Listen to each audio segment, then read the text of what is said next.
look, if you don't get up every day and do the work that maybe not everybody else is doing because you're the boss and it falls to you, your business doesn't thrive, right? And you have to connect with people.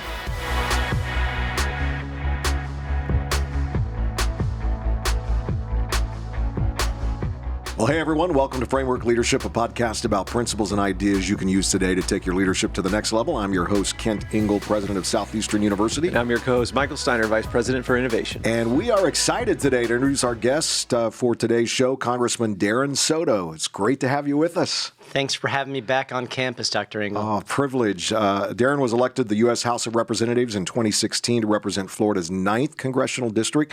It includes all of Osceola and parts of Orange and Polk counties. Darren is now in his 4th term and currently serves on the House Committee on Energy and Commerce and the House Committee on Agriculture. It's, again, great to have you, and we've had the chance to connect many times, and just so privileged that you represent Florida and you serve our nation so well. So thank you for what you do, and thank you for taking time to be with us today. I want to start out by talking about, you learned the value of hard work from your parents. I know that, and eventually entering the realm of politics and, of course, becoming the first Floridian of Puerto Rican descent to serve actually in Congress, and that was in your first term. Passing the most laws, I believe, of any, if I'm correct, of any freshman member in the House. That's true. Yeah, that's amazing. So tell us a little bit about your upbringing, influence, and your passion for public service and helping those in need. When did you realize this was that kind of career journey? Sure. Well, first of all, when I think about my family's journey, it is a foundation of the knowledge that you have to work hard in life, and so. My dad was born in Puerto Rico and came to New Jersey in the mid-'50s. My mother was born and raised in public housing in Paterson, New Jersey, and it was through my dad's service in the Navy and then getting their first home through a VA loan, going to college, the first in his line of the family through the GI Bill, which, by the way, makes me a big supporter of those programs. Yeah, absolutely. And by the time I got there, though, they were well ensconced in the middle class. So I had a lovely childhood, but it was through the hard work of my parents. My mom was a hairdresser, and she was originally the breadwinner, as my dad was in the Navy and then was going to college, and then he got into computers. And so I had a lovely childhood in New Jersey. And, there were little snippets of public service throughout, but it was when I came down here that it really solidified. But when I was in high school, I was in my Congresswoman then Marge Rokema's international mock Congress. Although I got to say, I was a wallflower at that first one because I was like, wow, these kids really know what they're doing. It was foreign policy, not really my bailiwick, right? While I know a lot about foreign policy, I focused a lot on economic issues and environment and things very focused on Central Florida. And then I got to serve in Boy State, which is sponsored by the American Legion, something I share in common with Aaron Bean and Marco Rubio, who were in Boy State in Florida. And I learned some lessons there. I lost my first race for city commission. I lost my race for county commission. And this, I still remember to this day, this young man who had won and was our mayor was like, well, you're more of an intellectual type, so why don't you run for Senate and I'll run for House? And I was like, I've lost every race. Why are you running for Senate? He's like, no, this is going to work.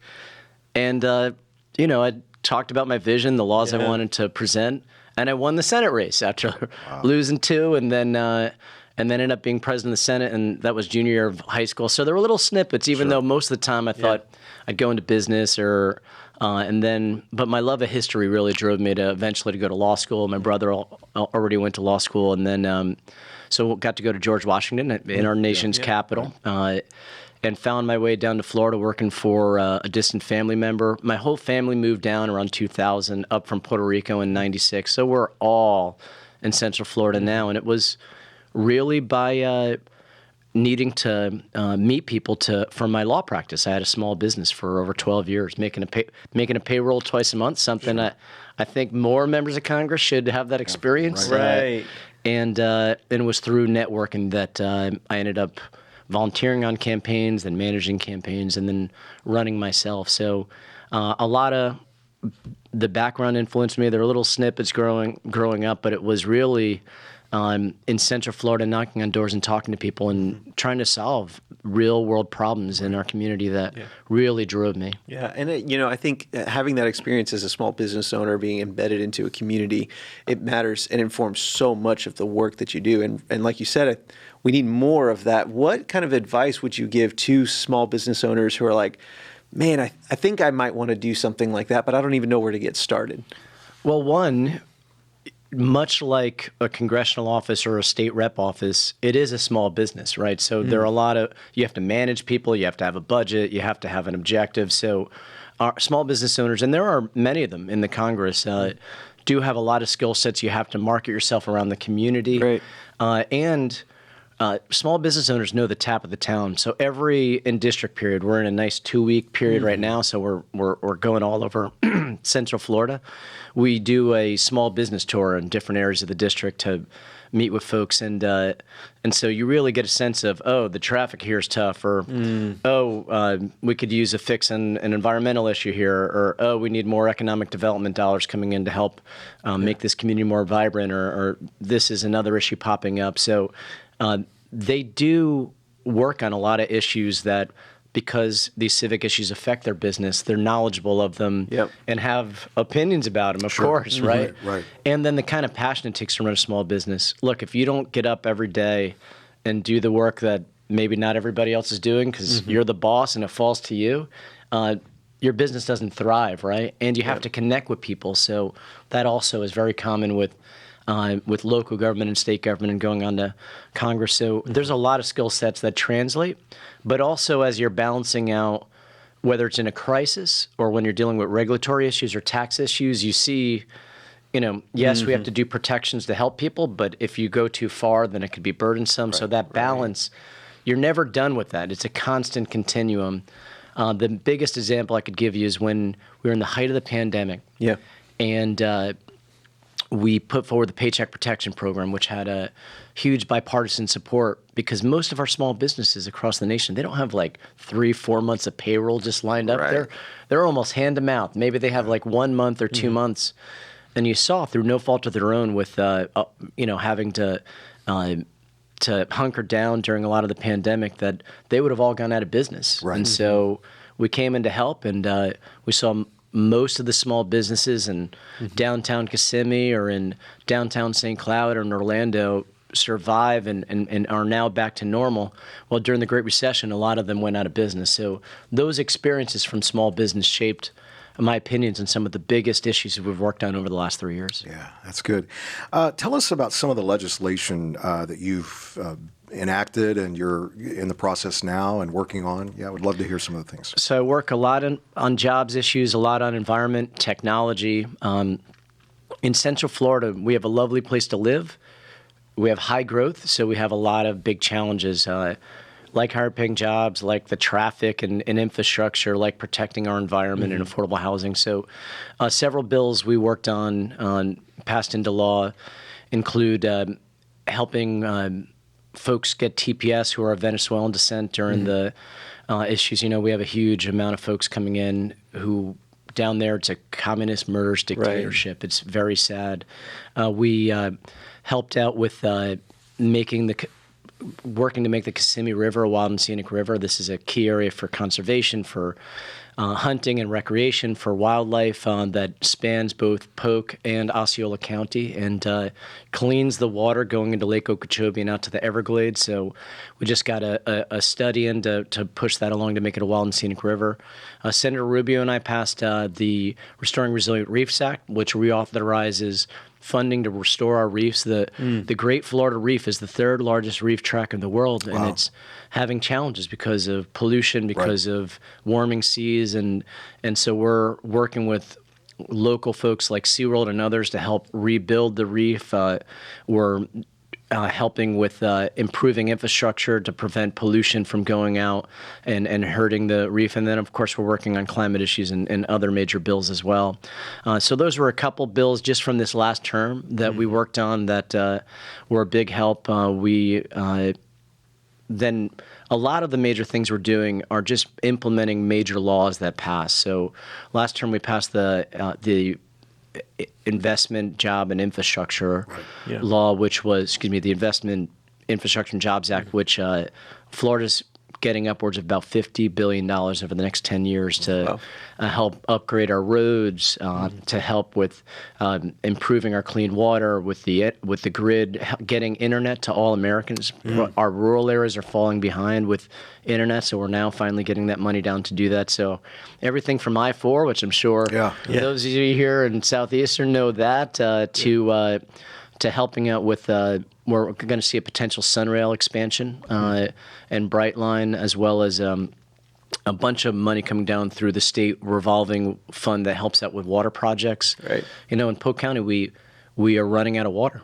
So it seems hard to believe because we have all the surface water, but we usually get our water from the Florida end. So we're going to have to build some new reservoirs around here, and it's affected jobs because we've had some major companies who were trying to get in, but they'd need enough water to do what they're doing. So just some issues that are directly affecting here in Polk County. And then, of course, the rural areas. We were just in Kenansville, Florida, which is in southern Polk County, and or southern Osceola County, and with our ranchers and folks who are managing hunting leases and some of these other opportunities down there. And it's amazing how much technology they need to download to track the quail or the Osceola turkey, or to have GPS for the cows. Like this is not your grandfather's agriculture anymore, right? And so all these things are helping out with that. And then jobs. We are really focusing on a lot of the tech clusters throughout the area, from Cape Canaveral, where we have the busiest spaceport in the world, and we're heading back to the moon, everybody. That is exciting. I know, the big announcement. We are really excited about that. We do simulation and training to help train our military at UCF. We have Medical City at Lake Nona, where we have Nemours and the VA hospital and others. And then in Neo City, we're making microchips. So help them try to protect our environment, improve our infrastructure, and also bringing more higher paying jobs to the region. So a lot of stuff we're working on, and it's all about improving the quality of life of our constituents. Love it. And we have a lot of students who are thinking about the next level of their career. They're in college. They're trying to figure out what degree path to pursue. If you could give them advice as you're seeing the future of this country and all the different places with energy and commerce, what are some of the industries that students should really consider jumping into and becoming a part of? Most of the high-paying jobs that are coming in and being developed are in STEM. Okay. So I say that as a lawyer, economics major, and history minor. All good. And there's jobs for us too. But of all these tech clusters that are coming in, STEM is really going to drive a lot of it. And look, math is hard, science is hard, right? So I'm saying that to tell people, if you're looking to really provide for the future and you want to live here in Central Florida and you're looking for innovative new jobs, of course, as we produce more and more in Central Florida, then that helps out everyone else, from the local grocery store to the local law office to the barbershop to you name it, restaurants, because people who have money in their pockets support small businesses. So there'll be plenty of jobs for everybody, but the main ones are in aerospace and space. They're in simulation training and virtual reality as we train our troops to go into helicopters and tanks and all these different things. And they're in medical technology and advancing, helping cure cancer and infectious diseases. They're in microchips, which we learned during the pandemic. We can't have all the microchips be built 10,000 miles away because things can happen. The pandemic happened. The Ukraine war is happening. The world is a small place in that we could transport things, but it's a big place in that 10,000 miles is still 10,000 miles across the Pacific. To get the microchips that are in your two laptops that we're sitting here right now, and in that studio over there, and in those cameras, even in your children's toys, right? So a lot of these things are in STEM, and not all of them will require a college degree. A lot of them you'll be able to get certifications for as well. Welding's a big one. Megatronics is a big one, as well as on-the-job training for a lot of these companies. So a lot going on. And one last thing, we had the biggest clean energy manufacturing project announced for Florida in our district, in Point Siena, a rural area that straddles both Polk and Osceola County, where they'll be making solar panels, they'll be making charging stations for electric vehicles. among other areas, a $431 million project in an area that could use more jobs. So a lot going on. So students, Right. the future's bright. That's right. Just focus on finals soon and get what's in front of you done first. But there's going to be a lot of opportunities for students to be able to get a good job, raise a family, be able to buy a home, things of that nature. And STEM will be one of the biggest ways to do it. Yeah. I want to talk about the committees you serve on, the House Committee on Energy and Commerce, as well as the House Committee on Agriculture. There was a significant hearing just a few weeks ago on social media. Can you comment on your perspective on that hearing, and what do students and their families need to know really when it comes to these new technologies? First, we do need to enact privacy legislation and basic legislation to regulate social media companies. There's not much out there right now, so most of the enforcement is through the companies with their own terms of service. Now, there is First Amendment rights. These are private companies, so we can't go all the way to do whatever we want, but there are guidelines. And so one of the biggest common ground areas is privacy. Things like protecting your DNA and your social security number, your geolocation or your calendar, things of that nature. People would be shocked, but there's not much protections outside of HIPAA, and that's with healthcare companies. That's Right. People are selling all sorts of data that you'd be shocked about. The Americans would be shocked about. So we have a great group on the Energy and Commerce Committee. There is 5 Floridians now. Come on. Gus Bilirakis, who's the chair of the subcommittee that would regulate this stuff. I'm on that committee with him. We have Dr. Dunn, who's out of the Panhandle, Kathy Castor, also Tampa Bay, Tampa. and now we just brought in Kat Kamek from the Gainesville, Ocala area. We did have a bipartisan bill that Kat and I put together to give a notice that TikTok's banned on federal devices, and so you're alluding to a high-profile hearing we had with the TikTok CEO. And my thoughts are: one, we do need to make sure parents have control over what their kids are able to see and not see until 18 years of age. And you can have like a 16, 17-year-old kind of version, but parents still need to be in control of that, right? And so empowering parents a key part of the common ground we all agree on. And then it is problematic that the company has major ownership from a company in China, not because China's our enemy. They're more of our economic rival. They could be in the future. I'm hoping not. We want to live in peace. But the laws of that country allow them to get data access that would be troubling for Americans. So decoupling ownership from where they have a wholly owned American subsidiary, the data is being brought to the United States, and some of it is in Singapore. So storing the data.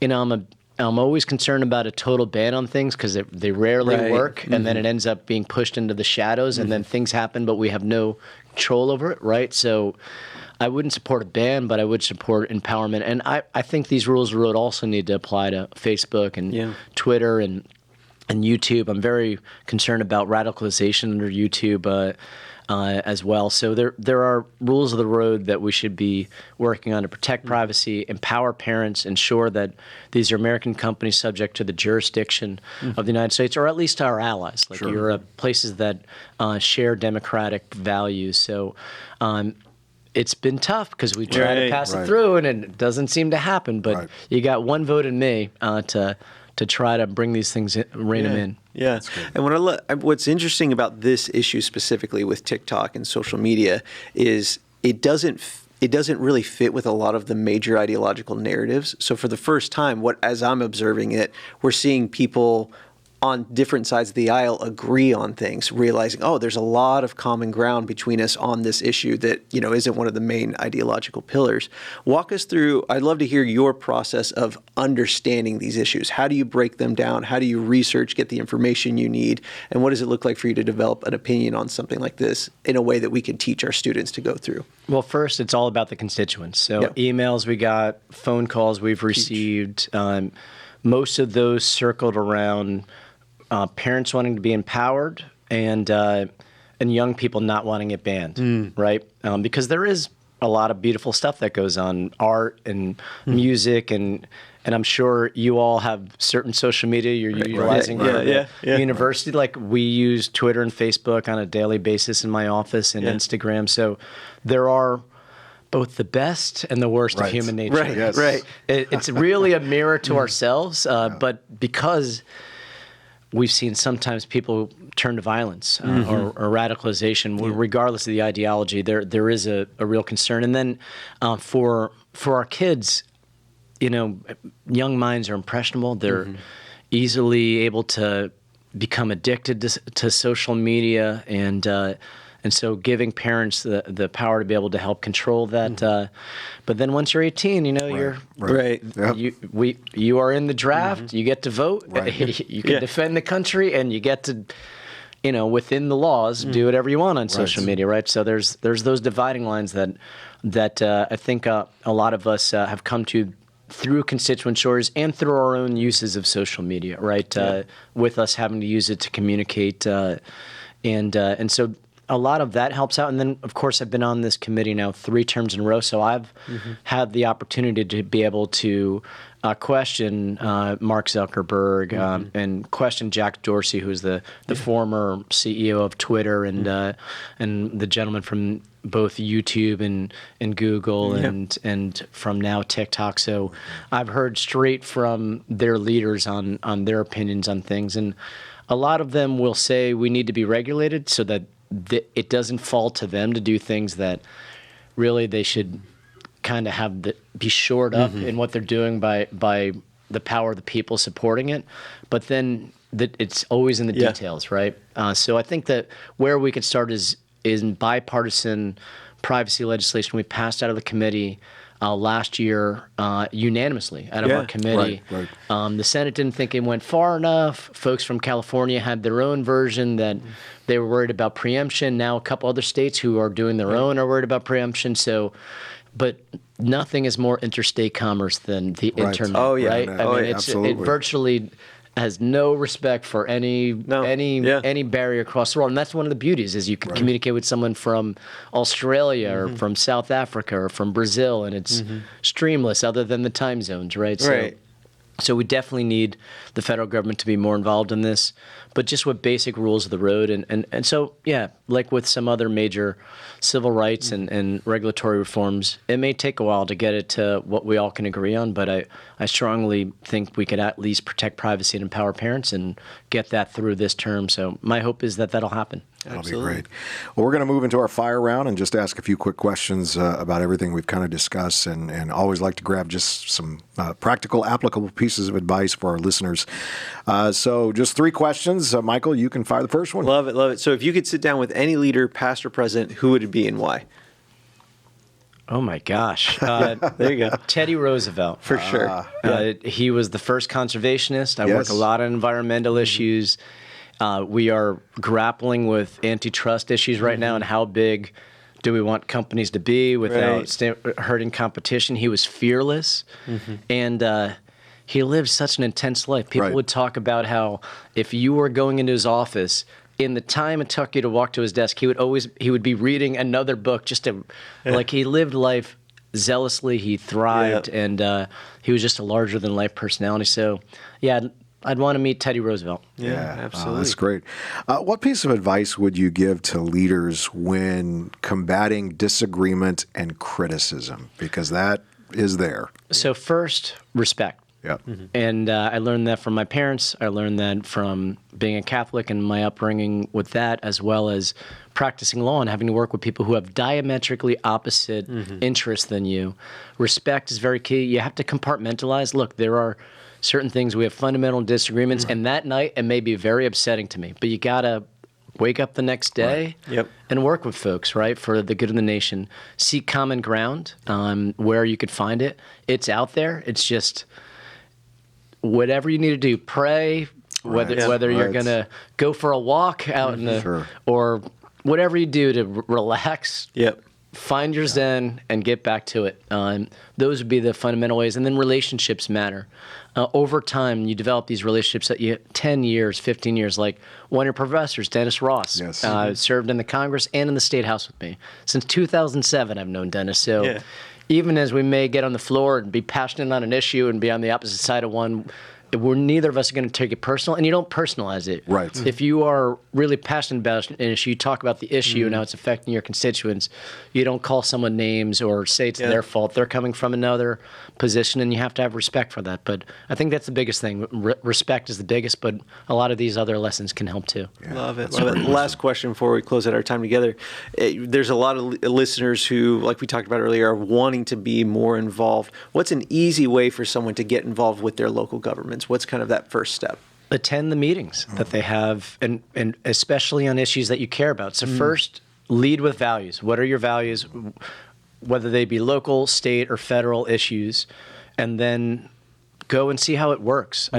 It's amazing to me how many people run for city council and they've never attended a city council meeting before. Wow, yeah. As opposed to someone who started out as like, the head of their HOA or the head of a local civic organization. They work with folks. They served on boards. So by the time they run, they actually know what the job entails. And so that would be a big part of it. Working on some campaigns is helpful too. So you see that candidate debate, have to raise money, walk with talk to constituents, knock on doors. So all those things working your way up, and you don't have to take forever. I mean, an election cycle or two will help you with that. So those are helpful. And then knowledge is key. I'm constantly reading the paper. We're talking about Silicon Valley Bank before in our discussion and about the briefing that was very late at night. I had already read up for a day or two and was fully briefed on it by the time that came up. So there wasn't much I wasn't aware of. So knowledge is foundational. And then remember your community, right?